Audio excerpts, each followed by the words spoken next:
السلام علیکم ورحمۃ اللہ وبرکاتہ۔ الحمد للہ رب العالمین والصلاة والسلام علی سید الانبیاء والمرسلین وعلی آلہ واصحابہ اجمعین، اما بعد فاعوذ باللہ من الشیطان الرجیم، بسم اللہ الرحمن الرحیم، فصل لربک وانحر، صدق اللہ العظیم۔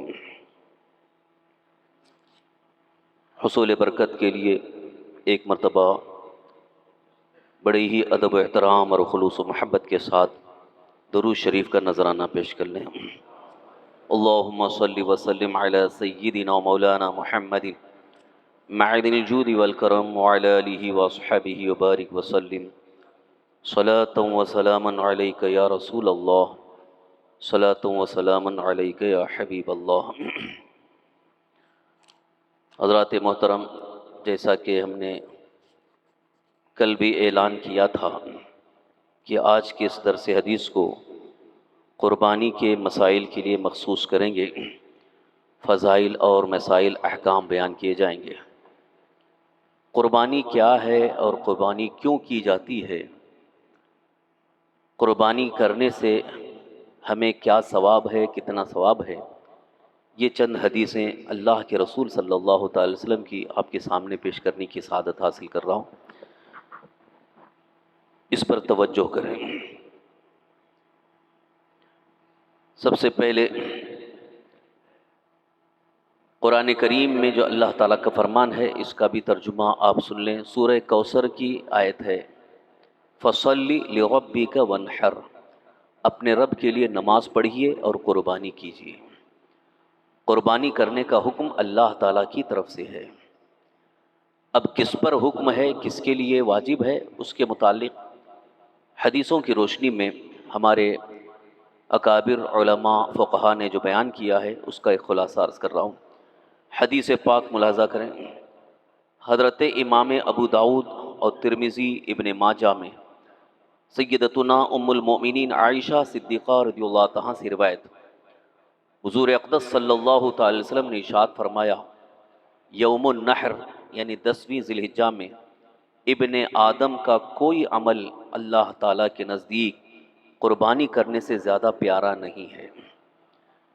اور وہ جانور قیامت کے دن اپنی سینگ اور بال اور کھروں کے ساتھ آئے گا، اور قربانی کا خون زمین پر گرنے سے پہلے اللہ تعالیٰ کے نزدیک مقام مقبول میں پہنچ جاتا ہے، لہٰذا اس کو خوش دلی سے کرو۔ یہ حدیث پاک ترمذی شریف جو حدیث کی معتبر کتاب ہے، اس میں سرکار صلی اللہ علیہ وسلم کے فرمان موجود ہے۔ اس سے قربانی کی ایک فضیلت ظاہر ہو رہی ہے کہ جو ہم اللہ کی بارگاہ میں اللہ تعالیٰ کی رضا کے لیے جس جانور کی قربانی کر رہے ہیں، اس میں گوشت کھانا مقصد نہیں ہے یا کوئی دکھاوا ریاکاری مقصد نہیں ہے، بلکہ اللہ کے حکم پر عمل کر کے اللہ کو راضی کرنا مقصد ہے۔ اب آپ اس بات کو اچھی طرح سے سمجھ سکتے ہیں کہ اللہ کا حکم ہے تو اس میں ضرور کچھ نہ کچھ حکمتیں ہیں، کیونکہ اللہ تعالیٰ نے اپنے بندوں کے لیے فضول بیکار کوئی حکم نہیں عطا فرمایا۔ جتنی بھی احکام ہیں، نماز، روزہ، حج، زکوٰۃ، صدقات، خیرات، نکاح، طلاق، جتنے بھی ہمارے لیے احکام ہیں زندگی گزارنے میں، خاص طور پر جو فرائض واجبات ہیں، جو بھی فرض ہے وہ اللہ کا حکم ہے، تو ان احکام میں بے شمار حکمتیں ہیں۔ یہ اور بات ہے کہ آج کل کے لوگ جو دنیا دار ہیں، جن کے ذہن و دماغ میں، جن کی فکر میں صرف دنیا بسی ہوئی ہے اور صرف دنیاوی لالچ میں زندگی گزارتے ہیں، انہیں اللہ کی حکمتوں کا کچھ بھی احساس نہیں ہے۔ ان کو کیا پتہ چلے گا، وہ کیا جانیں گے؟ چند روزہ دنیا کی لالچ میں زندگی گزارنے والے یہ بکواس کرتے ہیں کہ یہ قربانی سے کیا ہونے والا ہے، جانور کو ذبح کرنے سے کیا ہونے والا ہے، خون بہانے سے کیا ہونے والا ہے۔ تمہاری نظر صرف اتنی ہے، تمہیں اس بات کا علم نہیں ہے کہ یہ اللہ کا حکم ہے اور بندے کر رہے ہیں۔ آج پوری دنیا کو یہ بتانا بھی ضروری ہے کہ ہم مسلمان اگر قربانی کرتے ہیں تو اپنی کسی خواہش نفس کے لیے نہیں بلکہ اپنے پروردگار اللہ کے حکم پر عمل کرتے ہیں۔ اور ہر مسلمان کے لیے اللہ کا حکم ہی سب سے زیادہ اہم ہے، باقی دوسرے لوگوں کی یا کسی کی بات ہمیں اتنی اہم نہیں ہے جتنی اللہ اور اس کے رسول کے فرمان اہم ہیں۔ تو اسی لیے قربانی کرنے کے متعلق جب اللہ تعالیٰ کا حکم آ گیا فَصَلِّ لِرَبِّكَ وَانْحَرْ، اپنے رب کے لیے نماز پڑھیے اور قربانی کیجیے، تو قربانی کرنے کا حکم اللہ تعالیٰ کی طرف سے ہے۔ اور اس میں کتنا ثواب ہے ہمیں تو حضور صلی اللہ علیہ وسلم نے جتنا بتایا اتنا علم ہے، مگر اللہ کے فضل و کرم سے امید زیادہ ہی ہوتی ہے کہ وہ جس کو جتنا چاہے ثواب عطا فرمائے، اور اس کی حکمتیں اللہ ہی بہتر جانتا ہے۔ آپ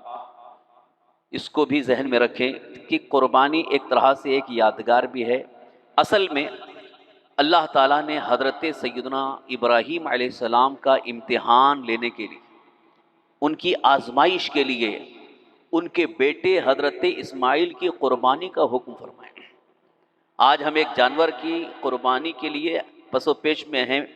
کہ کیا ہوگا، اس سے کیا ہوگا، اس سے کیا ثواب ملے گا۔ آپ ذرا سوچئے کہ حضرت ابراہیم علیہ السلام جو اللہ کے نبی ہیں، پیغمبر ہیں، خلیل اللہ ہیں، اور اللہ کا حکم آ گیا کہ اپنے لخت جگر اپنے پیارے بیٹے اسماعیل کو اللہ کی راہ میں قربان کر دو۔ شکر بانو کہ ہمارے لیے وہ حکم نہیں آیا، ہمارے لیے تو ایک جانور کی قربانی کا حکم ہے، لیکن حضرت ابراہیم علیہ السلام کو اپنے پیارے بیٹے حضرت اسماعیل کی قربانی کا حکم آیا تھا۔ پہلے تو خواب کے ذریعے آپ کو بتایا گیا، تو آپ کو شبہ ہوا، شک ہوا کہ کہیں ایسا تو نہیں کہ یہ شیطان کی طرف سے خواب ہے، لیکن دوسرے دن پھر آپ کو خواب میں وہی حکم ہوا، تو حضرت ابراہیم علیہ السلام کو یقین ہو گیا کہ یہ اللہ تعالیٰ ہی کی طرف سے ہے۔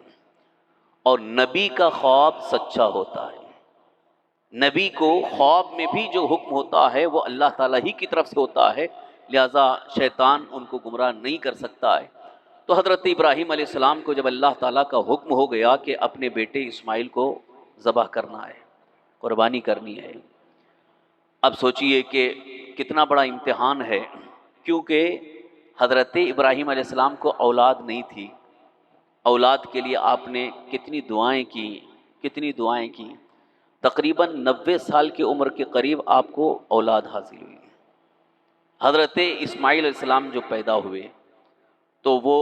بڑے محبوب تھے، کیونکہ جب بہت مانگنے کے بعد جب اولاد ملتی ہے تو اس کی محبت ہی کچھ اور ہوتی ہے، اور ہر اولاد والے اپنی اولاد کے بارے میں کتنی محبت رکھتے ہیں دنیا جانتی ہے۔ ہر ماں باپ کو اپنا بیٹا پیارا ہوتا ہے۔ حضرت ابراہیم علیہ السلام کا کتنا بڑا امتحان تھا کہ ان سے فرمایا جا رہا ہے کہ اپنے بیٹے اسماعیل کی قربانی کرو، ذبح کرنے کے لیے تیار ہو جاؤ۔ تو حضرت ابراہیم علیہ السلام نے کہا کہ اللہ کا حکم ہے، مجھے تو عمل کرنا ہی۔ اب ادھر شیطان بہکانے کی بڑی کوششیں کرتا رہا کہ ارے یہ تو صرف خواب ہے، ایسے بھی جھوٹ ہو سکتا ہے، یہ اللہ کا حکم نہیں ہوگا۔ حضرت ابراہیم علیہ السلام نے کہا نہیں، یہ میرے رب کا حکم ہے اور مجھے کرنا ہی۔ اور ادھر ان کی بیوی، ان کی زوجہ حضرت سیدہ ہاجرہ رضی اللہ تعالیٰ، جن کے بیٹے حضرت اسماعیل علیہ السلام ہیں، ان سے بھی انہوں نے کہا کہ ایسا بیٹے اسماعیل کو ذبح کرنا ہے، قربانی کرنا ہے، اللہ کا حکم ہے۔ تو ماں بھی کتنی عظیم ماں ہیں، وہ کہتی ہیں اللہ کا حکم ہے تو میں بھی اس کے لیے راضی ہوں۔ بیٹے کو قربان کرنے کے لیے ماں بھی راضی ہو گئی، حالانکہ ماں کا دل کبھی نہیں چاہتا ہے، باپ تھوڑا سا کم محبت، لیکن ماں کے دل میں بچے کی محبت بہت زیادہ ہوتی ہے۔ وہ کس قدر عظیم ماں ہوں گی جنہوں نے اپنے بیٹے کی قربانی کے لیے رضامندی کا اظہار کر دیا کہ نہیں اللہ کا حکم ہے تو کرنا ہی ہے۔ اور پھر ادھر حضرت ابراہیم علیہ السلام اپنے بیٹے حضرت اسماعیل علیہ السلام کو لے کر کے چلے مینا کی طرف، کیونکہ مکہ مکرمہ سے مینا آئے ذبح کرنے کے لیے، ہاتھ میں چھری بھی ہے اور ادھر لٹانے کی تیاری میں ہے۔ تو پہلے ہی آپ اپنے بیٹے سے کہتے ہیں کہ بیٹے اللہ کی طرف سے مجھے حکم آیا ہے کہ تمہاری قربانی کرنی ہے، تمہیں ذبح کرنا ہے، تمہاری رائے کیا ہے؟ باپ بیٹے سے پوچھتے ہیں کہ تمہاری رائے کیا ہے؟ تو حضرت اسماعیل جو ابھی مشکل سے جوانی کی عمر کے قریب رہے ہوں گے، مکمل جوان بھی نہیں ہوئے تھے، وہ کہتے ہیں یا ابت افعل ماذا تؤمر، اے میرے والد آپ کو جو اللہ نے حکم دیا اسے پورا کیجیے۔ یہ تھا امتحان، باپ کا بھی امتحان ہو رہا ہے، ماں کا امتحان ہو رہا ہے، بیٹے کا امتحان ہو رہا ہے، اور سب اللہ کے حکم پر راضی ہیں۔ حضرت ابراہیم علیہ السلام چونکہ اپنے بیٹے سے اس لیے پوچھ رہے ہیں کہ ذبح کرنے کے وقت کہیں ان کے اندر انکار کا کوئی معاملہ نہ آ جائے اور وہ انکار کریں اور ہٹیں تو یہ میرے لیے دشوار ہو جائے گا، مگر حضرت ابراہیم علیہ السلام سے زیادہ خود حضرت اسماعیل علیہ السلام ذبح ہونے کے لیے بالکل تیار ہیں کہ اللہ کا حکم ہے لہٰذا آپ میری قربانی کیجیے۔ اور یہاں تک انہوں نے کہا کہ ذبح کرتے وقت آپ اپنی آنکھوں پہ پٹی باندھ لیجیے۔ بیٹے اسماعیل اپنے والد سے کہتے ہیں کہ پٹی باندھ لیجیے اس لیے کہ کہیں میری محبت غالب آ کر کے کہیں آپ ذبح کرنے سے رک نہ جائیں، پٹی باندھ لیجیے اور پھر ذبح کیجیے تاکہ آپ کو بھی احساس نہ ہو، اور پھر میرا کرتا میری ماں حضرت ہاجرہ کو پہنچا دیجیے۔ حضرت ابراہیم علیہ السلام تیار ہوئے، پٹی باندھا اور ادھر ان کو لٹائے۔ حضرت اسماعیل علیہ السلام بڑے اطمینان سے لیٹے ہیں اور تیز چھری لے کر ان کے گلے پہ چلانے کے لیے رکھے ہیں، لیکن چھری چلی نہیں رہی ہے، چھری چلا رہے ہیں چل نہیں رہی ہے، بس تھوڑی دیر میں چھری چلی۔ حضرت ابراہیم علیہ السلام نے پٹی کھولا، دیکھا تو حضرت اسماعیل سامنے نہیں ہیں بلکہ دمبا ہے، دمبا ذبح ہو گیا ہے اور حضرت اسماعیل علیہ السلام سامنے کھڑے ہیں۔ تو اللہ تعالیٰ کی طرف سے پیغام آیا قد صدقت الرؤیا انا کذالک نجزی المحسنین، اے ابراہیم تم نے اپنا خواب سچ کر دکھایا لہٰذا ہم محسنین کو ایسا ہی بدلہ عطا کرتے ہیں۔ یعنی حضرت ابراہیم علیہ السلام اللہ کے حکم پر مکمل تیار تھے اپنے بیٹے کو قربان کرنے کے لیے، لیکن وہاں اللہ کو بھی یہ منظور تھا کہ صرف امتحان لینا ہے، حضرت اسماعیل کی قربانی یہ نہیں ہے، بلکہ اللہ تعالیٰ نے حضرت جبریل امین کو حکم فرمایا جنت سے دمبا لے کر کے فوراً جاؤ، اور میرے پیارے ابراہیم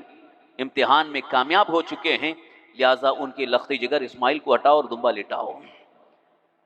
حضرت جبریل اللہ کے حکم سے فوراً جنت سے دمبا لے کر کے پہنچے اور وہاں پر دمبے کو لٹایا، حضرت اسماعیل علیہ السلام کو ہٹایا، حضرت ابراہیم علیہ السلام کی چھری چلی، ذبح ہوا، تو وہ اصل میں دمبا ذبح ہوا، مگر چونکہ ان کا امتحان لینا مقصود تھا اللہ تعالیٰ نے امتحان لیا، حضرت ابراہیم علیہ السلام امتحان میں کامیاب ہوئے، اس لیے کہ اللہ کے حکم کو آپ نے ٹالا نہیں ہے۔ تو یہی مجھے عرض کرنا ہے کہ بندوں کے لیے سب سے اہم اللہ کا حکم ہونا چاہیے، اللہ کے حکم کے آگے باقی سب چیزیں ایک طرف، اپنی نفسانی خواہشات، اپنی دنیاوی ضروریات، اپنے بہت ساری آرزویں تمنائیں، یہ سب الگ ہیں، لیکن اللہ کے حکم کے آگے کوئی چیز رکاوٹ نہ بن سکے۔ یہ اصل امتحان ہے، قربانی کا اصل فلسفہ یہی ہے۔ حضرات محترم، اسی حضرت ابراہیم علیہ السلام کی قربانی کی یادگار کو اللہ تعالیٰ نے قائم فرما دیا، اور حضور صلی اللہ تعالی وسلم سے جب صحابہ نے پوچھا تھا ما هذه الاضاحی یا رسول اللہ، یا رسول اللہ صلی اللہ علیہ وسلم یہ قربانیاں کیا ہیں، تو رسول پاک صلی اللہ علیہ وسلم نے ارشاد فرمایا هذه سنت ابیکم ابراہیم، یہ تمہارے باپ حضرت ابراہیم علیہ السلام کی سنت ہے۔ حضرت ابراہیم علیہ السلام کی سنت یعنی ان کا طریقہ ہے جس کو آج ہم ادا کر رہے ہیں، اور اس کی ادائیگی کے لیے الحمدللہ میں سمجھتا ہوں تقریباً سارے مسلمان جو بھی صاحب استطاعت ہیں، مالک نصاب ہیں، وہ تیاری ضرور کرتے ہیں، اور ہونا بھی چاہیے، اس لیے کہ قربانی کوئی معمولی عبادت نہیں ہے بلکہ اللہ کا حکم ہے، اور اس حکم پر ہم عمل کرتے ہوئے ایک عبادت ادا کر رہے ہیں، اس میں کسی قسم کی کوئی کنجوسی، بخالت اور رسم کی ادائیگی نہیں ہونی چاہیے۔ ایک حدیث پاک سن لیں، اس سے بھی ایمان تازہ ہو جائے۔ طبرانی میں حضرت امام حسن ابن علی رضی اللہ عنہ سے روایت ہے، حضور اکرم صلی اللہ علیہ وسلم نے ارشاد فرمایا جس نے خوش دلی سے طالب ثواب ہو کر قربانی کی، وہ جہنم کی آگ سے اس کے لیے روک حجاب بن جائے گی۔ یعنی جس نے خوش دلی سے یعنی مجبور ہو کر، تنگ دل ہو کر کے نہیں، خوشی سے یہاں رسول پاک صلی اللہ علیہ وسلم ایک بہت خاص فکر دے رہے ہیں کہ ہو سکتا ہو کوئی یہ سوچ کر کے کہ اگر میں نہیں کروں گا تو پاس پڑوس والے کیا بولیں گے، ارے قربانی نہیں کر رہا، اب مجبوری میں کر رہے ہیں۔ یہ مجبوری نہیں یہاں پہ۔ اسی طرح سے اگر ہوتے ہوئے بھی نہیں کرنا چاہتا تھا لیکن مجبوری میں کر رہا ہے تو یہ خوش دلی سے نہیں ہوئی، بلکہ مالک نصاب ہو گئے، اللہ کا حکم آ گیا تو اس بات کی خوشی محسوس کریں کہ اللہ نے مجھے اتنی طاقت دی ہے کہ میں قربانی کر سکتا ہوں۔ سب کے اوپر بھی واجب نہیں ہے، جو صاحب استطاعت ہیں، جن کے پاس جو مالک نصاب ہو گئے، ان پر اللہ تعالیٰ نے یہ واجب فرمائی ہے۔ رسول پاک صلی اللہ علیہ وسلم نے فرمایا کہ مالک نصاب پر قربانی واجب ہے، لہذا جو مالک نصاب نہیں ہے ان پر واجب بھی نہیں ہے، وہ نہ کریں تو ان کے لیے کوئی گناہ نہیں، کوئی گرفت نہیں ہے۔ لیکن جو مالک نصاب ہو گئے ان پر قربانی واجب کر دی گئی تو اب انہیں خوش دلی سے کرنا ہے، اور طالب ثواب ہو کر، طالب ثواب ہو کر یعنی ثواب حاصل کرنے کی نیت سے کہ مجھے اس میں ثواب ملے۔ اس کا مطلب یہ ہے کہ صرف اور صرف گوشت کھانے کی لالچ نہ رہے۔ ویسے بھی الحمدللہ اللہ کے فضل سے ہم سال بھر کھاتے ہی رہتے ہیں، سال بھر گوشت کھاتے ہیں۔ شاید ہی کوئی بہت ہی زیادہ ایسے غریب ہوں گے کہ جن کو گوشت نصیب نہ ہوتا ہوگا، ورنہ میں سمجھتا ہوں کہ تقریباً اکثر جو ہے سال بھر وہ گوشت کھاتے ہی ہیں۔ کسی بیماری کی وجہ سے پرہیز ہے تو الگ بات ہے، ورنہ عام طور پر الحمدللہ ہم مسلمان گوشت کھاتے ہی رہتے ہیں، اس میں کوئی رکاوٹ ہے نہیں۔ تو اب قربانی کا جو مسئلہ ہے، قربانی کا جو معاملہ ہے، قربانی جو عبادت ہے، اس میں صرف اور صرف خالص ثواب حاصل کرنے کی نیت ہو، گوشت کھانے کی خواہش نہ ہو۔ البتہ گوشت کھانے کی خواہش اس لیے ہو کہ یہ اللہ کی طرف سے ہمارے لیے ایک تبرک ہے، یہ بابرکت ہے، اور ہماری قربانی اگر اللہ کی بارگاہ میں قبول ہو گئی اور وہ برکت والی چیز ہم کھانے کی خواہش رکھتے ہیں، یہ بہت اچھی بات ہے۔ یعنی صرف لالچ اور ہوس یا خواہش یا خواہش نفسانی نہ ہو، اس لیے فرمایا گیا کہ اصل مقصد اللہ کی بارگاہ میں پہنچانا ہے اور قربانی کا ثواب حاصل کرنا ہے، یہ نیت ہو۔ باقی قربانی کے گوشت کو کھانے کا تو حکم دیا گیا ہے۔ سرکار دو عالم صلی اللہ علیہ وسلم نے ارشاد فرمایا، جب تم اپنی قربانی کے جانور کو ذبح کرو تو اس کے 3 حصے کرو، 3 حصے ہو جائیں، ایک حصہ اپنے اپنے بال بچوں کے لیے رکھ لو، ایک حصہ اپنے رشتہ داروں دوست و احباب میں تقسیم کرو، اور ایک حصہ غریبوں فقیروں مسکینوں کو تقسیم کرو۔ یہ تقسیم کا جو حکم ہے یہ اس لیے ہے کہ سرکار صلی اللہ علیہ وسلم نے ارشاد فرمایا کہ قربانی کا گوشت جو ہے وہ ایک بابرکت ہے، کیونکہ اللہ کی بارگاہ میں وہ مقبول ہو گیا جانور، تو اس کا گوشت برکت والا ہے، لہذا خود بھی برکت حاصل کرو، اپنے دوست و احباب رشتہ داروں کو بھی برکت حاصل کرنے کا موقع دو، اور خاص طور پر جو غریب فقیر مسکین ہیں جن کو گوشت کھانا نصیب نہیں ہوتا ہے، ان کو بھی اپنی خوشی میں شامل کر لو، ان کو بھی برکت حاصل ہو جائے، اس لیے حضور نے فرمایا۔ اور اگر ایسا آپ کو ایسا لگتا ہے کہ نہیں ہمارے گھر میں جوائنٹ فیملی اتنے زیادہ افراد ہیں کہ ہم کو مکمل ضرورت ہے تو رکھ سکتے ہیں، پورے جانور کی بھی کے گوشت کو بھی رکھ سکتے ہیں۔ یہ جو تقسیم ہے ایک مستحب ہے، بہتر ہے، لیکن اگر کسی کے ہاں افراد زیادہ ہیں اور اس کو یہ معلوم ہے کہ تقریباً اکثر لوگ قربانی کر ہی رہے ہیں اور ان کے یہاں بھی قربانی کا گوشت پہنچ جاتا ہے، تو ایسی صورت میں اگر وہ نہ بھی دیں تو کوئی حرج نہیں۔ یہ دینے کا مزاج اس لیے ہے کہ تاکہ ہمارے معاشرے میں، ہمارے سماج میں کوئی ایسے غریب فقیر مسکین ہیں کہ جن کو نصیب نہیں ہوتا ہے، تو کم از کم ایسے موقع پہ ہم ان کو دے کر کے ان کے دل کو خوش کریں، ان کے دل کی دعائیں لیں، کیونکہ ہم تو سال بھر کھاتے ہی رہتے ہیں، تو ہو سکتا ہو کچھ ایسے افراد ہیں کہ جن کو نصیب نہیں ہوتا ہے، تو وہ اگر کھا لیں گے تو آپ کو دعائیں دیں گے، اس لیے ان کو ضرور دیں، ان کو فراموش نہ کریں۔ باقی رہی بات دوست و احباب رشتہ داروں کو، جب ہم کو معلوم ہے کہ تقریباً اکثر کے یہاں قربانی ہو ہی رہی ہے اور ان کے یہاں بھی گوشت موجود ہے، اگر نہ دیے تو کوئی بات نہیں، لیکن دینا تحفے کے طور پر، ہدیہ تحفہ کے طور پر، کیونکہ رسول پاک صلی اللہ علیہ وسلم نے ارشاد فرمایا ہدیہ اور تحفہ دینے سے محبت بڑھتی ہے۔ دوست و احباب رشتہ داروں میں یہ اگر پہنچ جاتا ہے، کیونکہ عرف بھی یہی ہے ہمارے اس ہندوستان میں کہ ایک دوسرے کو تحفہ دیتے ہیں، خاص طور پر قربانی کا گوشت، اگرچہ تھوڑا ہی صحیح تحفے کی شکل میں، لہٰذا اگر کسی کے یہاں سے تھوڑا سا اگر تحفے کے طور پر آیا تو اس سے ناراض نہیں ہونا چاہیے، ارے کیا بھیجا، 4 بوٹی تو دے کے بھیجا ہے، ایسا ناراض نہیں ہونا چاہیے، کیونکہ اب ان کی بھی کچھ مجبوری ہوگی کہ ایک ہی جانور ایک بکرا ذبح کیے ہوں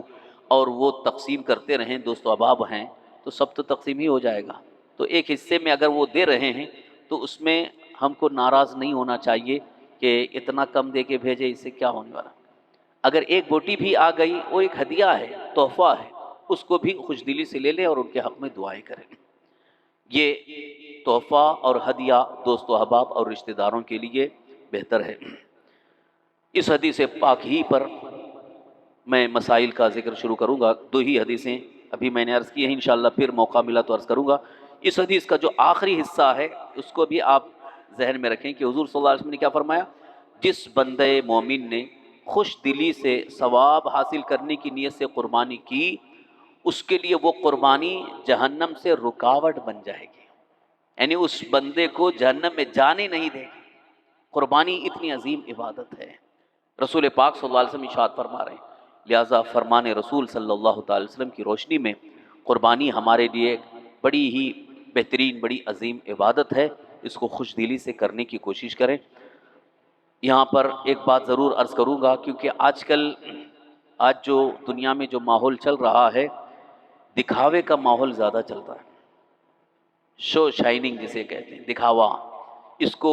اصطلاح شرع میں ریا اور سمعہ کہا گیا۔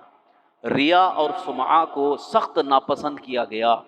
اللہ اور اس کے رسول صلی اللہ تعالی وسلم کے نزدیک ریا، سمعہ، ریا کا مطلب دکھاوا، سمعہ لوگوں کو بتانے کے لیے، لوگوں میں مشہور کرنے کے لیے، تو یہ اللہ تعالیٰ کی بارگاہ میں بالکل ناپسند ہے۔ تو کوئی بھی عبادت میں ریا اور سمعہ نہیں ہونا چاہیے، چاہے وہ نماز ہو، زکوٰۃ ہو، حج ہو، قربانی ہو، کسی بھی عبادت میں، خاص طور پر اب قربانی میں لوگ جو ہے وہ ایک دکھاوا یہ شروع کر رہے ہیں کہ اعلان کرتے رہتے ہیں، میں 1 لاکھ کا بکرا لے کے آیا، 1 لاکھ کا بکرا لے کے آیا۔ اعلان کرنے سے آپ کو کیا ثواب ملے گا؟ لائے کس کے لیے؟ اللہ کی بارگاہ میں قربان کرنے کے، لوگوں کو سنانے کے لیے، دکھانے کے لیے نہیں ہے، اس میں اعلان کرنے کی ضرورت نہیں ہے۔ اور ساتھ ہی ساتھ اس کے بارے میں وہ نمائش کے طور پر لا کر کے کھڑا کرنا اور بکروں سے لڑانا، یہ سب یہ اچھی چیز نہیں ہے، بلکہ یہ مکروہ ہے، ناپسندیدہ چیز ہے اللہ اور اس کے رسول کے نزدیک، کہ یہ قربانی کے جانور خاص طور پر جو بکرے لاتے ہیں وہ لڑانے کے لیے یا نمائش کے لیے یا تماشے کے لیے نہیں ہیں، بلکہ وہ اللہ کی بارگاہ میں قربان کرنے کے لیے۔ اسی لیے ہمارے آقا حضور سرور کائنات صلی اللہ علیہ وسلم نے ارشاد فرمایا کہ جس جانور کو قربانی کے نام سے منسوب کر دیا گیا، وہ قربانی کا جانور بھی باعزت ہے، مکرم ہے، یعنی جس طرح اللہ کی بارگاہ میں ایک بندے مومن کی عزت ہے، احترام ہے، اکرام ہے، ایسے ہی وہ قربانی کا جانور اللہ کی بارگاہ میں مکرم ہے، محترم ہے۔ اسی لیے فرمایا کہ اس کے اوپر سواری نہیں کر سکتے، اس جانور کے اوپر، جیسے اگر بیل ہے قربانی کے لیے لایا گیا تو اب اس کو سواری کے لیے، بیل گاڑی کے لیے استعمال نہیں کیا جا سکتا ہے، کھیت میں ہل چلانے وغیرہ کے لیے استعمال نہیں کیا جا سکتا، کیونکہ وہ قربانی کے لیے منسوب ہو گیا۔ ایسے ہی اگر گائے ہے، بکری ہے، اس کے تھن میں دودھ آ گیا تو وہ دودھ بھی استعمال نہیں کر سکتے، یہ قربانی کے احکام اور مسائل میں ہیں۔ اب اگر دودھ آ گیا تو کیا کریں؟ تو اس کو دودھ دوہنے کے بعد وہ فقیروں مسکینوں میں تقسیم کریں، صدقہ کرنا ہے، یہاں تک حکم ہے، کیونکہ اب وہ جب تک ابھی قربان نہیں ہوا وہ کسی دنیاوی استعمال میں نہیں آنا چاہیے، بلکہ اس کا خیال رکھنا ہے۔ وہ اگر گندا ہو جائے، جیسے کہ کیچڑ، گندگی وغیرہ لگ جائے تو اس کو دھلے، صاف نہائے، نہلائے، پانی سے صاف کرے اور اس کی جو گندگی ہے اس کو دور کریں۔ ایسا نہیں کہ اب لائے ہیں تو اب قربانی کے دن تک وہی کیچڑ میں، وہی گندگی میں بیٹھا پڑا ہے، اس کی کوئی فکر نہیں ہے، انتظار کر رہے ہیں کہ قربانی کا دن آئے تو ذبح کر کے جلدی سے مکتا ہو جائے، یہ غلط ہے۔ قربانی کا جانور لانے کے بعد اس کے ساتھ اچھا سلوک ہونا چاہیے۔ اچھا سلوک مطلب یہ ہے کہ اسے گندگی سے صاف ستھری جگہ پہ رکھیں، اور وہ تو گندگی ہوتی ہی ہے، کیونکہ اب وہ جسم سے گندگی نکلے گی، وہ کہاں جائے؟ جہاں باندھے کہ وہیں گندگی۔ تو صاف صفائی کا اہتمام کرنا یہ اس جانور کے احترام کے لیے بھی لازم ہے، اور دوسرے لوگوں کے لیے بھی تکلیف دہ نہ ہو، تکلیف کا باعث نہ ہو۔ آج آپ جان رہے ہیں کہ کیسے کیسے سخت احکام گورنمنٹ کی طرف سے آ رہے ہیں، اس کی بڑی وجہ یہ ہے کہ ہماری کمیاں ہیں، ہم نے بہت اہتمام نہیں کیا، اس لیے اب پابندیاں عائد ہوتی جا رہی ہیں، جس کی وجہ سے ہم پریشان ہو رہے ہیں۔ پہلے یہ تھا کہ کھلم کھلا اپنے اپنے گھروں کے سامنے ذبح کر سکتے تھے، لیکن گندگی کتنی ہوتی تھی۔ اسی گندگی کی وجہ سے اب گورنمنٹ نے قانون نافذ کر دیا کہ ہاں آپ نہیں کر سکتے، دیونار جاؤ، سلیٹر ہاؤس جاؤ۔ بہرحال اگر صاف صفائی کا اہتمام کرتے رہیں تو انشاءاللہ العزیز بڑے اچھے انداز سے اپنے ہی گھر کے پاس قربانی کا جانور ذبح ہو سکتا ہے۔ اب چونکہ اب قانون آ چکا ہے، بڑے جانور کی قربانیاں نہیں کر سکتے ہیں، لہذا اس میں احتیاط کرنا ہی بہتر ہے، پرہیز کرنا ہی بہتر ہے۔ باقی چھوٹے جانور کے لیے اجازت ہے، تو اس میں بھی آپ اس کا خاص خیال رکھیے کہ گندگی نہ ہونے پائے، اور ذبح کرنے کے بعد اس کی جو بھی غلاظت ہے، خون ہے، وہ ساری چیزیں فوراً اٹھا کر کے جہاں گندگی کا ڈھیر ہے وہاں لے جا کر کے ڈال دیں، فوراً صاف صفائی بھی ہو جائے۔ اس کا اہتمام کرنا یہ ہماری ذمہ داری ہے۔ اس سے ایک بہت بڑا جو ایک تاثر جائے گا دوسری قوموں میں کہ ہاں عبادت ہو رہی ہے لیکن اچھے انداز سے ہو رہی ہے، لیکن گندگی اور غلاظت پھیلی ہوئی ہے تو اس سے دوسری قوم کو بولنے کا ایک موقع ملتا ہے کہ یار یہ قربانی کرتے ہیں اور اتنی گندگی کرتے ہیں۔ اسی لیے بہت سارے سوسائٹیز میں قربانی کرنے نہیں دیا جاتا ہے۔ اس کی وجہ یہی ہے کہ صاف صفائی کا اہتمام نہیں ہوتا ہے، لیکن جہاں اہتمام ہے وہاں پر ابھی بھی اجازت ہوتی ہے۔ بہرحال یہ چیز اپنے ذہن میں رکھیں کہ قربانی کا جانور محترم ہے، اس کا احترام کیا جائے، اس کے ساتھ اچھا سلوک کیا جائے، اس کے کھانے پینے، اگر بیمار ہو جائے تو اس کے دوا کا اہتمام وغیرہ کرنا یہ بہت ضروری ہے، تاکہ ہمیں اللہ کی بارگاہ میں قربان ہونے والے اس جانور کی خدمت کا ثواب بھی حاصل ہو۔ اس کی خدمت بھی ہو رہی ہے تو یہ بھی ایک الگ ثواب ہے۔ قربانی کے جانور کو دکھاوے کے لیے نہ رکھا جائے بلکہ خالص اللہ کی رضا کے لیے۔ یہ جو موٹا تندرست و توانا جانور خریدنے کا حکم دیا اللہ کے رسول صلی اللہ علیہ وسلم نے، حضور صلی اللہ علیہ وسلم نے ارشاد فرمایا کہ جس پر قربانی واجب ہو جائے وہ جانور اچھے سے اچھا خریدے، عیب دار نہ ہو، دبلا پتلا نہ ہو، اچھے سے اچھا۔ تو اس میں اگر زیادہ قیمت دینی پڑے تو کوئی حرج نہیں ہے، لیکن اچھا جانور ہونا چاہیے۔ یہ نہیں کہ بس فارمیلٹیز پوری کرنا ہے، ایک رسم ادا کرنا ہے، سستے میں مل جائے تو۔ سستے میں ملنے کا مطلب یہ کہ اگر سستا مل رہا ہے لیکن اچھا ہے تو کوئی بات نہیں، لیکن یہ سستے میں ڈھونڈنا کہ لنگڑا ہو، لولا ہو، دبلا پتلا ہو، کیسا بھی بس قربانی تو ہو جائے گی نا، ایسا نہ ہو۔ اچھے سے اچھا جانور ہو، اور اپنی بساط کے مطابق اگر کر رہے ہیں تو اس میں کوئی حرج نہیں، لیکن اس میں دکھاوا مقصود نہ ہو، اللہ کی رضا مقصود ہو۔ اللہ نے استطاعت دی ہے، جیسے کہ جو بہت صاحب حیثیت ہیں، اچھی حیثیت والے ہیں، اگر وہ زیادہ رقم دے کر کے بھی جانور خریدتے ہیں تو کوئی حرج نہیں، ان کو ان کی استطاعت کے مطابق، ان کی نیت کے مطابق، ان کے خلوص کے مطابق اللہ تعالیٰ انہیں بھی ثواب عطا فرمائے گا۔ یہ تو حدیث پاک میں آیا ہی ہے، جیسا کہ میں نے عرض کیا تھا کہ رسول پاک صلی اللہ تعالی وسلم سے جب صحابہ نے پوچھا کہ ہمیں اس میں کیا ثواب ہے، تو حضور صلی اللہ علیہ وسلم نے ارشاد فرمایا اس قربانی کے جانور کے بدن پر، جسم پر جتنے بال ہیں، ہر بال کے بدلے میں تمہیں نیکی عطا کی جائے گی۔ یعنی اگر انسان سوچے کہ میں 10 سال اگر اتنی نیکیاں کمانا چاہوں، یعنی اتنی نیکیاں جمع کرنے کے لیے مجھے 10 سال لگ جائیں گے، لیکن یہاں ایک قربانی کے جانور کی ذبح سے اتنی نیکیاں حاصل ہو رہی ہیں، کیونکہ اس کے بال کی تعداد ہم شمار نہیں کر سکتے، کروڑوں اس کے بال ہوں گے، ہر بال کے بدلے میں ایک نیکی عطا کی جائے گی۔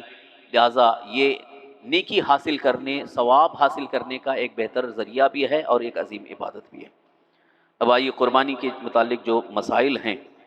کہ کس پر قربانی واجب ہے۔ جو شخص عاقل بالغ مسلمان ہے، عاقل یعنی عقل مند ہے، پاگل اور بیوقوف نہیں، بالغ یعنی نابالغ نہیں ہے، حکومت کے قانون کے اعتبار سے نہیں، شریعت کے قانون کے اعتبار سے بالغ ہونے کی عمر جو ہے وہ 12 سال سے لے کر 14 سال کی عمر تک بالغ ہو جاتے ہیں۔ تو بالغ ہونے کے بعد عاقل بالغ ہے اور مالک نصاب بھی ہے۔ مالک نصاب کا مطلب یہ ہے کہ جس کے پاس 52.5 تولہ چاندی یا اتنی رقم کا وہ مالک ہو جائے۔ مثال کے طور پر اگر آج مارکیٹ کے قیمت کے اعتبار سے 52.5 تولہ چاندی اگر 45,000 کی ہے، ایک مثال دے رہا ہوں، 45,000 روپے اگر 52.5 تولہ چاندی کی قیمت بن رہی ہے، تو جو شخص عاقل بالغ 45,000 روپے کا مالک ہو گیا، یعنی اس کے پاس ہیں، تو وہ شریعت کی نظر میں مالک نصاب ہو گیا، اس کو صاحب نصاب یا مالک نصاب کہتے ہیں، اس پر قربانی واجب ہو گئی۔ لیکن یہ رقم اگر نوٹ یا پیسے وغیرہ کے ذریعے وہ مالک ہے، یا اس کے پاس مال تجارت ہے، جو بیچنے والا سامان جس کی تجارت کر رہا ہے، کاروبار کر رہا ہے، اور وہ مال تجارت کی رقم جو ہے وہ 52.5 تولہ چاندی، یعنی جیسے مثال کے طور پر 45,000 ہے، تو 45,000 روپے کی قیمت کی مالیت اس کے پاس ہے، تو بھی وہ مالک نصاب ہو گیا۔ رقم نہیں ہے لیکن کاروبار کر رہا ہے، اس کے پاس اتنا سامان ہے کہ جس سے 52.5 تولہ چاندی کی قیمت بنتی ہے، تو وہ مالک نصاب کہلایا، اس پر قربانی واجب ہو گئی۔ قربانی جس پر واجب ہو گئی، ایسا نہیں کہ ایک سال کر لیے تو اب بری الذمہ ہو گئے، ہر سال مالک نصاب پر قربانی واجب، یعنی جب تک آپ مالک نصاب رہیں گے اس وقت تک قربانی واجب ہے۔ یہ مسئلہ ضرور سمجھنے کی کوشش کریں، کیونکہ بہت سارے ہمارے نوجوان جو ہیں اس سلسلے میں غلط فہمی کے شکار ہیں، ان کو پتہ ہی نہیں ہے، وہ یہ سمجھتے ہیں کہ قربانی ایک نذر و نیاز فاتحہ کی طرح ہے، نیاز کر رہے ہیں، ابا کی طرف سے نیاز کر دیے، دادا کی طرف سے نیاز کر دیے، یا سرکار صلی اللہ علیہ وسلم کی طرف سے نیاز کر دیے، تو یہ نیاز فاتحہ وہ الگ چیز ہے، مستحب ہے، یہ قربانی واجب ہے۔ واجب کا مطلب یہ کمپلسری ہے، آپ مالک نصاب ہیں تو آپ کی طرف سے قربانی کرنا ہی ضروری ہے۔ اگر آپ مالک نصاب ہیں اور یہ سوچ رہے ہیں کہ نہیں میں نے گزشتہ سال کر لیا تھا، اس سال میں حضور صلی اللہ علیہ وسلم کے نام پر یا ابا کے نام پر قربانی کر دیتا ہوں، تو یہ کافی نہیں ہے، پہلے اپنا واجب ادا کرنا پڑے گا۔ یعنی آپ مالک نصاب ہیں تو آپ کو اپنی قربانی بھی کرنی ہے، اب پھر اللہ نے آپ کو استطاعت دی ہے، طاقت ہے، تو حضور صلی اللہ علیہ وسلم کے نام پر قربانی کریں، بزرگوں کے نام پر، اپنے مرحومین کے ایصال ثواب کے لیے قربانی کرنا چاہے تو وہ نفل ہے، بعد میں ہے، اور ڈیوٹی ہے، لیکن پہلے اپنا واجب ضرور ادا کرنا ہے، واجب چھوڑ کر کے نفل نہیں ہے۔ اس لیے اکثر لوگ سوال کرتے ہیں کہ میں نے گزشتہ سال جو ہے وہ قربانی اپنی کر لی تھی، اس سال جو ہے میں چاہتا ہوں کہ ابا کی طرف سے کر لوں، مرحوم دادا کی طرف سے کر لوں، تو وہ قربانی نہیں ہوئی، وہ تو ایک ثواب پہنچانے کے لیے ہو گیا، ایصال ثواب، ان کو ثواب ملے گا، لیکن جو آپ کے ذمہ واجب ہے وہ رہ جائے گا، اس کا گناہ ہوگا۔ اسی لیے حضور صلی اللہ علیہ وسلم نے فرمایا کہ یوم النحر یعنی عید الاضحیٰ، قربانی کے دن میں قربانی سے بہتر عمل اللہ کی بارگاہ میں کوئی مقبول نہیں۔ مطلب یہ ہے کہ دوسرے اعمال آپ کر رہے ہیں، جیسے نماز عید بھی آپ نے پڑھ لیا، ظہر بھی پڑھ لیا، عصر بھی پڑھ لیا، قرآن کی تلاوت بھی کر لی، صدقات و خیرات بھی کیا، سب اعمال ایک طرف، لیکن اس دن قربانی سب سے زیادہ مقبول عمل ہے اللہ کی بارگاہ، اس لیے قربانی چھوڑ کر کے آپ دوسرے اعمال کر رہے ہیں تو وہ کوئی ثواب اللہ کے فضل و کرم سے مل جائے وہ الگ بات ہے، لیکن واجب رہ جائے گا۔ یہ اس لیے بھی عرض کر رہا ہوں کہ ابھی چند دنوں سے کچھ لوگوں کا مزاج غیروں کی طرح تبدیل ہوتا جا رہا ہے، اپنے مسلمان بھائیوں کا مزاج تبدیل ہوتا جا رہا ہے، مزاج میں ایک طرح کی تبدیلی آ رہی ہے کہ غیر مسلموں میں چند لوگوں نے ایک مزاج یہ بنا دیا کہ کیا ضرورت ہے ایک جانور کو ذبح کر کے اس کا خون بہا کے اس کے اوپر ظلم کر کے، کیا ضرورت، اتنا پیسہ کسی کو دے دیں گے تو کام بن جائے گا، غریب بچیوں کی شادیاں ہو جائیں گی، غریب بچوں کی اسکول کی فیس بھر دیں گے، تو یہ قربانی میں اتنا پیسہ خرچہ کر کے کیا مطلب، گوشت تو کھاتے ہی رہتے ہیں، اس دن بھی ہم کو مل جائے گا کہیں سے کھا لیں گے گوشت لا کے۔ یہ مزاج لوگوں میں بن رہا ہے، اس لیے اس کو اچھی طرح سے سمجھیں کہ قربانی کے دن مالک نصاب کی جانب سے اگر وہ صدقات و خیرات کرتا ہے، کروڑوں روپے صدقات و خیرات کرے، تو اسے وہ ثواب نہیں ہے جو قربانی میں ثواب ہے، وہ قربانی کرنا ہی اس کے لیے واجب ہے۔ اگر ایسا ہی ہوتا کہ ثواب ویسے بھی حاصل ہو جاتا ہے، لہذا قربانی کی ضرورت نہیں ہے، وہ غریبوں میں تقسیم کر دیں، تو رسول پاک صلی اللہ علیہ وسلم پہلے ہی حکم دیتے تھے، جبکہ اس وقت کتنے ایسے صحابہ تھے جو واقعی غریب تھے، بہت زیادہ ان کو ضرورت تھی، اور حضور صلی اللہ علیہ وسلم نے اپنی حیات ظاہری میں کبھی نہیں فرمایا کہ قربانی مت کرو، یہ پیسہ یہ غریب صحابہ میں تقسیم کرو، بلکہ حدیث پاک میں ہے سرکار دو عالم صلی اللہ تعالی وسلم ہر سال 2 مینڈھے قربانی کرتے تھے، 2 مینڈھے قربانی کرتے تھے، ایک اپنی طرف سے اور ایک اپنی پوری امت کی طرف سے۔ کتنی محبت تھی حضور کو اپنی امت سے، سرکار دو عالم صلی اللہ علیہ وسلم پوری امت کی طرف سے قربانی کر رہے ہیں، لہٰذا اگر قربانی نہ کر کے کوئی صدقات و خیرات کر رہا ہے یا فلاح عام کے کام کر رہا ہے تو وہ اس کے لیے کافی نہیں ہے، اللہ کی بارگاہ میں وہ مقبول عمل نہیں ہے، قربانی ہی اس دن مقبول عمل ہے۔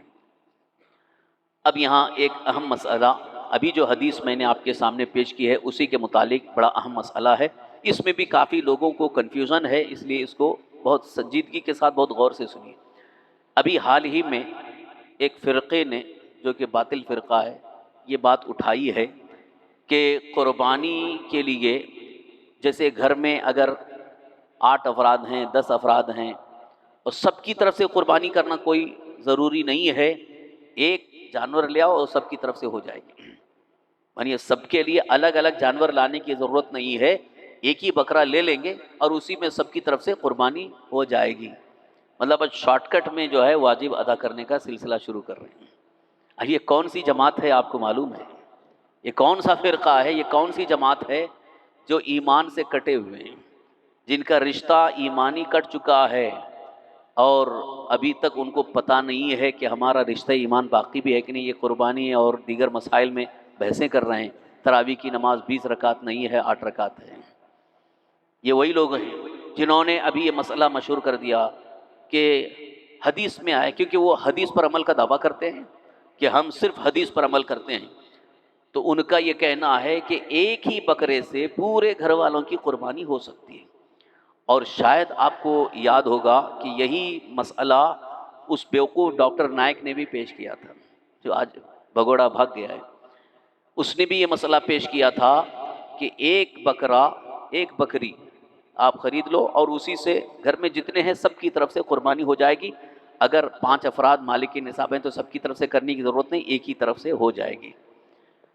اب ان کی دلیل کیا ہے؟ غور سے سنیے،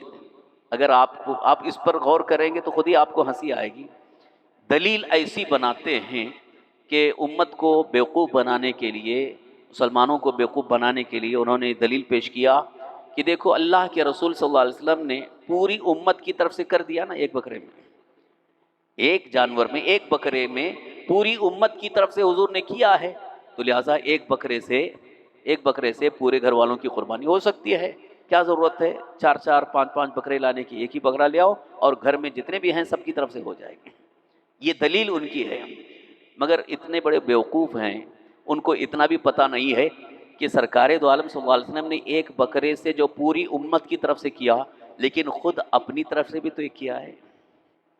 ہر سال 2 بکرے دو مینڈھے آپ قربانی کر رہے ہیں، ان میں سے ایک اپنی طرف سے اور ایک پوری امت کی طرف سے۔ تو یہاں اصل مسئلہ یہ ہے کہ ایک ہے واجب اور ایک ہے نفل۔ جو اپنے اوپر واجب ہے، یعنی جو بھی مالک کے نصاب ہے اس پر واجب ہے، تو واجب تو ادا کرنا اسے کمپلسری ہے، اور اس کے علاوہ جتنے بھی کرنا چاہے تو وہ نفل ہے۔ تو حضور صلی اللہ علیہ وسلم نے پوری امت کی طرف سے جو کیا تھا وہ ایک نفلی قربانی ہے۔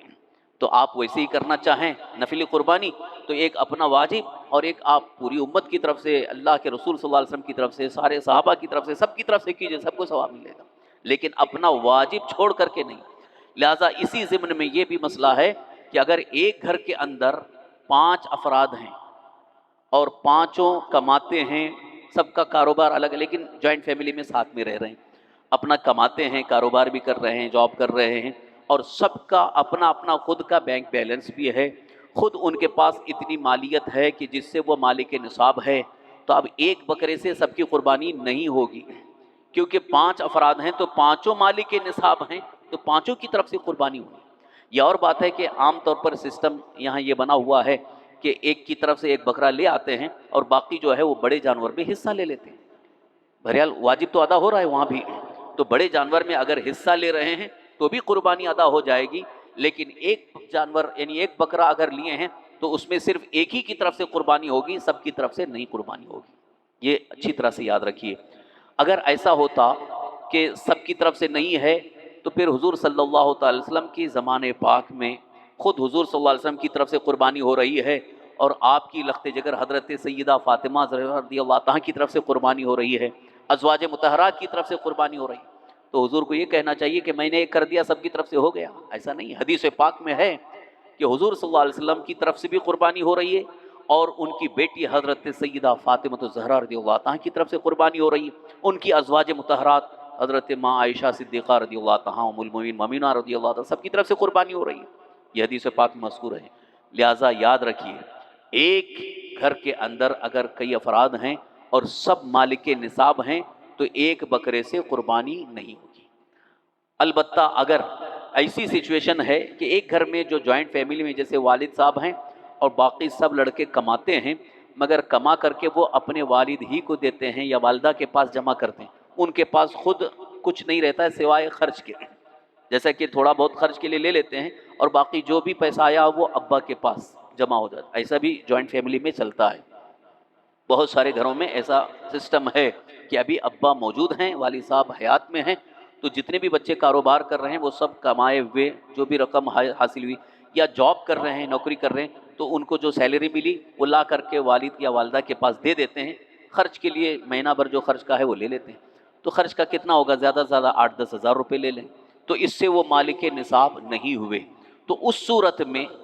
وہ مالک نصاب ایک ہی رہے، یعنی اگر سب جو ہے ایک کے پاس دے دیتے ہیں، جمع کر دیتے ہیں اور اپنے الگ سے بینک بیلنس کچھ نہیں رکھتے ہیں، خود اپنے خرچ کے لیے لیتے ہیں، تو یہ مالک نصاب نہیں ہوئے۔ تو جو گھر میں بڑے ہیں جیسے والد صاحب ہیں یا والدہ ہیں تو ان کے پاس اتنی ملکیت ہے تو مالک نصاب وہ ہوئے، ان کی طرف سے قربانی ہو جائے گی، کافی ہے۔ باقی سب کی طرف سے اگر نہیں بھی ہوئی کیونکہ وہ مالک نصاب نہیں رہے تو اس لیے ان کی طرف سے نہیں ہوئی اور جو مالک نصاب ہیں انہی کی طرف سے ہو گئی تو یہ قربانی ادا ہو گئی، اس میں کوئی حرج نہیں۔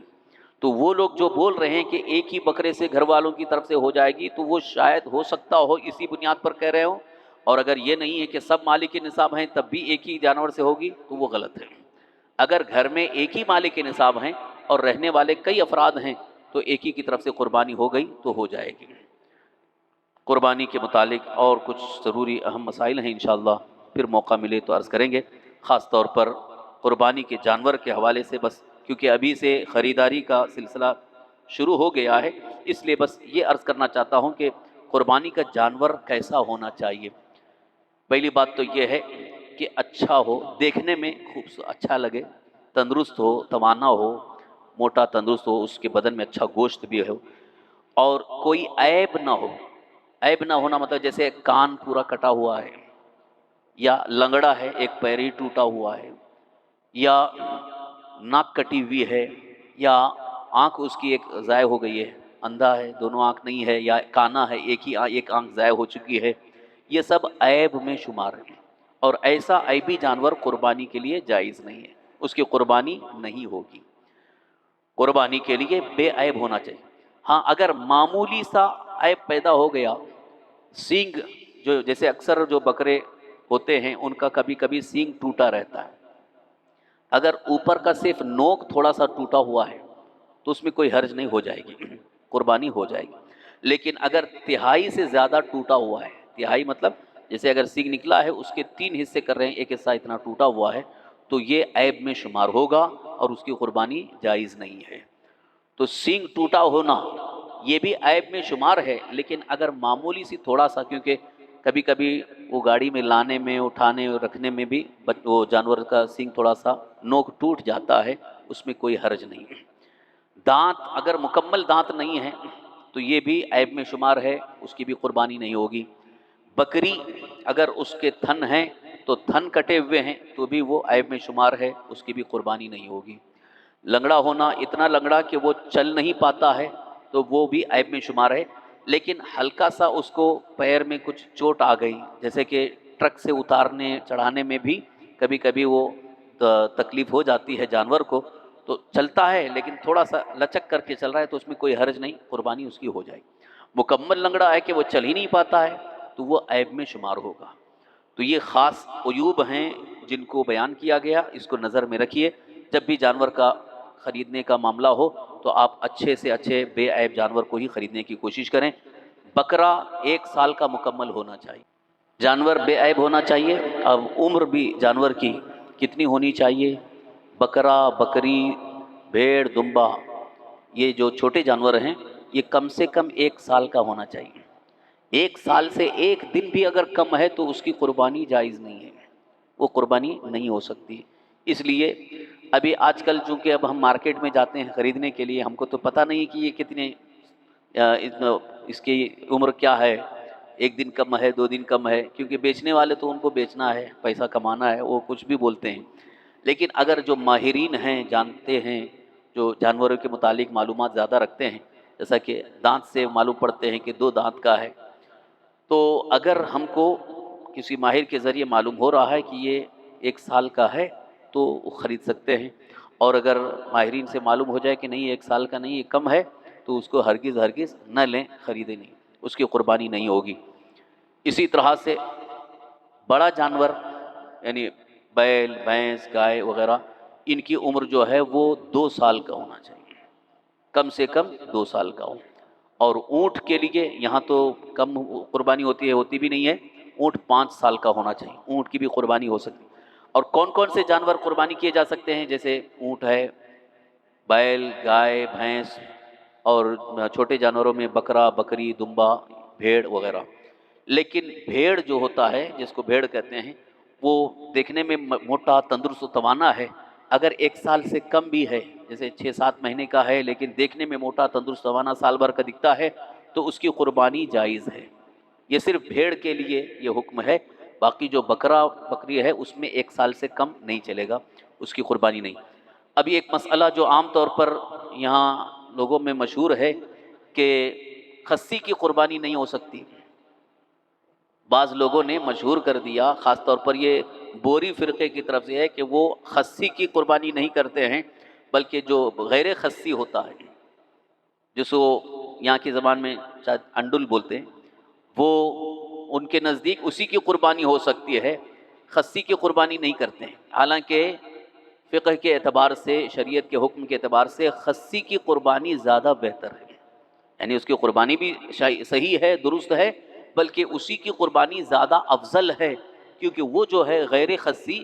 وہ پیشاب پیتا ہے، اور اس کی وجہ سے اس کے گوشت میں مہک آتی ہے، بو آتی ہے، اور خصی جو ہے وہ اس سے پاک رہتا ہے۔ اس لیے خصی بکرا ہی جو ہے زیادہ بہتر ہے، اس کی قربانی افضل ہے، بہتر ہے۔ تو جو لوگوں میں مشہور ہے اس کی طرف دھیان نہ دیں کہ جو خصی کیا ہوا ہے اس کی قربانی نہیں ہوگی، ایسا نہیں، غلط ہے، بلکہ خصی ہی کی قربانی زیادہ افضل ہے، بہتر ہے۔ ابھی حاجی صاحب نے جو سوال یہ کیا ہے کہ سوشل میڈیا پہ یہ ایک مسئلہ بیان کیا جا رہا ہے اور یہ گردش کر رہا ہے کہ مرحومین کے نام سے جو قربانی کی جائے اس کا گوشت نہیں کھا سکتے، وہ تقسیم کرنا ہوگا، بانٹنا ہوگا، صدقہ کرنا ہوگا۔ یہ انہوں نے سوشل میڈیا پہ دیکھا ہے، اس لیے سوال کیا ہے۔ یہاں مسئلہ یہ ہے کہ اگر مرحومین کی طرف سے کر رہے ہیں اور انہوں نے وصیت کیا تھا، جیسے والد صاحب کا انتقال ہوا، والد صاحب نے اگر وصیت کیا ہے کہ میری طرف سے قربانی کر دینا، تو ان کی وصیت کے مطابق اگر قربانی کر رہے ہیں تو وہ گوشت نہیں کھا سکتے، اس کو فقیروں مسکینوں میں تقسیم کرنا ہوگا۔ لیکن وصیت کچھ بھی نہیں کیے ہیں، ان کا انتقال ہوا ہے، تو مرحومین کی طرف سے ہم قربانی اپنی طرف سے کر رہے ہیں، تو اس کا گوشت خود بھی کھا سکتے ہیں اور دوسروں کو دے سکتے ہیں۔ وہ جو سوشل میڈیا پہ جو بیان ہوا یا جو چل رہا ہے، وہ مسئلہ انہوں نے بیان کیا ہوگا کہ جو وصیت کر چکے ہیں تو اس کو ہم نہیں کھا سکتے، بلکہ وہ فقیروں مسکینوں میں تقسیم کریں۔ لیکن اگر وصیت نہیں کیے ہیں، بلکہ ہم اپنی طرف سے اپنے مرحومین، دادا مرحوم، دادی مرحوم کے لیے، یا بزرگان دین میں سے کسی کے لیے سرکار دو عالم صلی اللہ علیہ وسلم کی طرف سے کر رہے ہیں، تو اس میں یہ نفلی قربانی ہے، لہٰذا اس کو خود بھی کھا سکتے ہیں اور دوسروں کو بھی دے سکتے ہیں۔ قربانی کے جو اہم اور ضروری مسائل تھے ہم نے اس کو بیان کر دیا ہے، اس کو ذہن میں رکھیں۔ انشاءاللہ پھر اسی درمیان اگر موقع ملتا ہے یا جمعہ کے موقع پر کچھ اور ضروری مسائل پیش کیے جائیں گے۔ اللہ تعالی ہم سب کو خوش دلی کے ساتھ اچھے انداز سے قربانی کرنے کی توفیق عطا فرمائے۔ یہ اعلان بھی آپ سماعت فرما لیں کہ الحمدللہ ہماری اس مسجد سے متصل جو عمارت ہے، اس میں دارالعلوم اہل سنت حاجی آدم صدیق ادارہ چلتا ہے، جس میں حفظ، قرأت، عالم کورس کی تعلیم مکمل ہو رہی ہے الحمدللہ، اور 150 سے زیادہ بچے تعلیم حاصل کر رہے ہیں۔ تو آپ سے گزارش ہے کہ اس دارالعلوم کا ہر حال میں، ہر موقع پر خیال رکھیے، صدقات اور عطیات اور زکوٰۃ، اور خاص طور پر قربانی کے موقع پر چرم قربانی کے ذریعے، ویسے بھی اب قربانی کے چمڑے کی قیمت بہت زیادہ گھٹا دی گئی، مگر پھر بھی تھوڑا بہت ہو جاتا ہے، اس سے بھی بہت سارے اخراجات پورے ہوتے ہیں۔ اور ساتھ ہی ساتھ بڑے جانور میں اگر آپ کو شرکت کرنا ہے، حصہ لینا ہے، تو یہاں سے اس کا باضابطہ اہتمام ہے، اس میں آپ شریک ہو جائیں، اس لیے کہ یہ جو یہاں سے شروع کرنے میں اور خاص طور پر میری تائید اس لیے ہے کہ معتبر ذریعے سے یہ آپ کو بتا رہا ہوں کہ صحیح طریقے سے قربانی ہو رہی ہے، اس لیے میں اعلان کر رہا ہوں، اور جہاں کہیں کچھ گڑبڑ ہے اس کا میں ہرگز اعلان بھی نہیں کرتا ہوں۔ کئی لوگوں کو اس کا علم بھی ہے، پتہ بھی ہے، لہٰذا یہاں ہم کو پورا اعتبار ہے کہ باضابطہ یہاں سے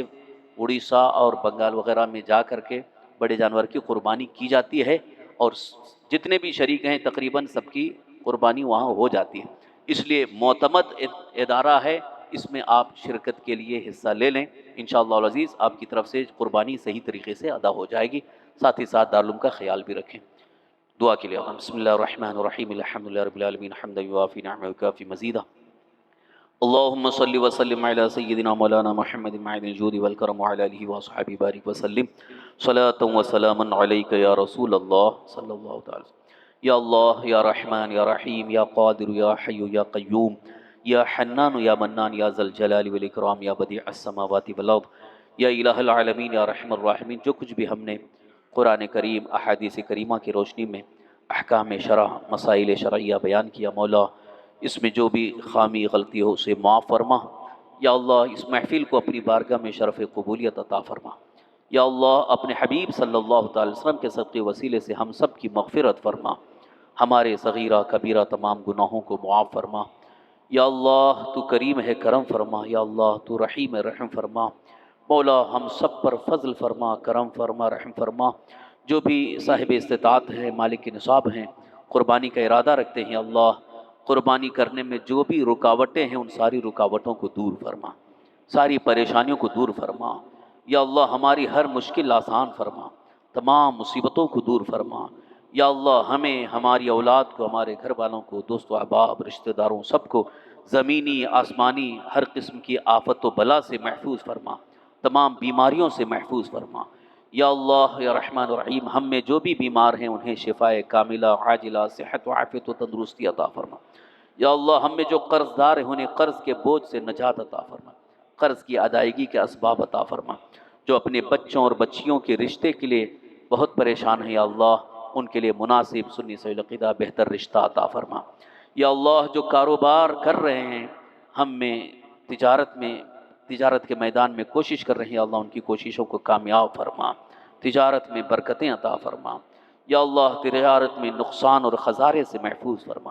یا اللہ ہم سب کو، تمام مسلمانان عالم کو دشمنوں کے شر سے، حاسدین کے حسد سے محفوظ فرما، ہر قسم کے شر و فساد اور فتنوں سے ہم سب کی حفاظت فرما۔ یا اللہ فضل فرما، کرم فرما، رحم فرما، ہماری دعائیں قبول فرما۔